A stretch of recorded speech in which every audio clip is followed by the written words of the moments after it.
छोटा शेहजादा दौड़ते हुए घर में आते हैं, बैतुल शरफ में दाखिल होते हैं और मां से पूरा बयान करते हैं। जैसे ही अबुल हसन घर में तशरीफ लाते हैं, फातिमा ज़हरा बयान करती है कि या अबुल हसन, आज मेरे बाबा ने ये मसला बयान किया, आज ये कुरानी आयत नाजिल हुई, आज ये अहकाम इलाही बयान हुए। तो अबुल हसन बज़ाहिर हैरत से पूछ रहे हैं कि फातिमा, आप तो मस्जिद में नहीं थी, आपको कैसे पता चला कि आपके बाबा ने ये बयान किया? कहा कि मेरा छोटा शहजादा हसन मुझे सारी चीजें तफसील से बताता।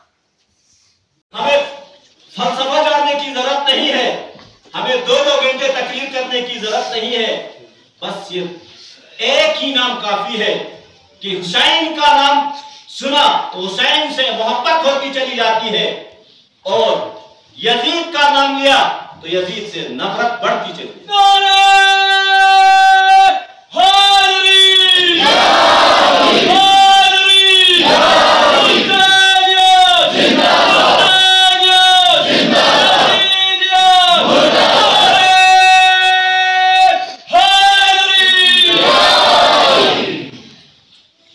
तो ब्रादरान अजीज, अगर बुराई आज भी मौजूद है, आज भी हमारा किरदार ठीक नहीं है,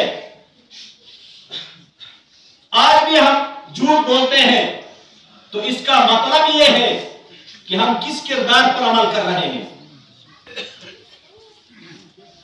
हुसैनी किरदार ये नहीं है हुसैन ने कयाम क्यों किया था।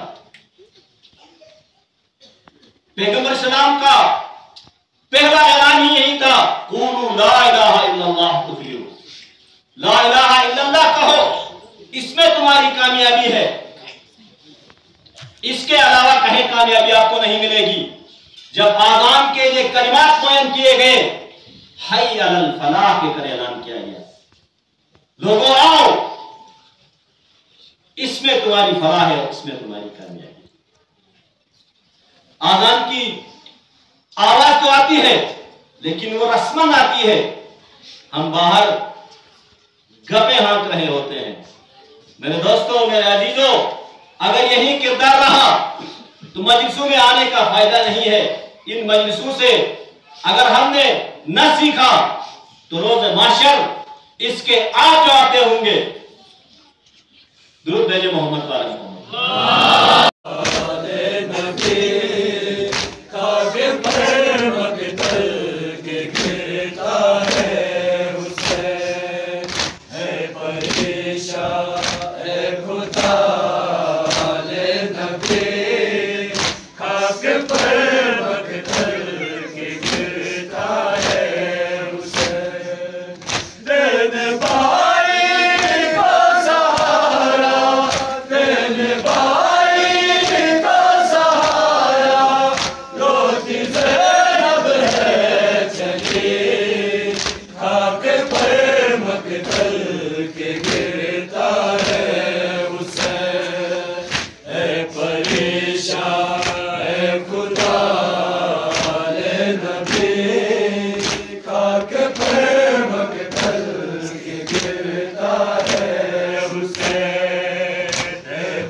सभी उसकी संभावना से शक्ति बड़ी वालों की लगाई गई बड़ी मुश्किलात है मुश्किल की आप हमें मेरे जो परेशान हाल हैं कि दर्शन के लिए की शफाए अल्लाह ताला की अता के लिए आए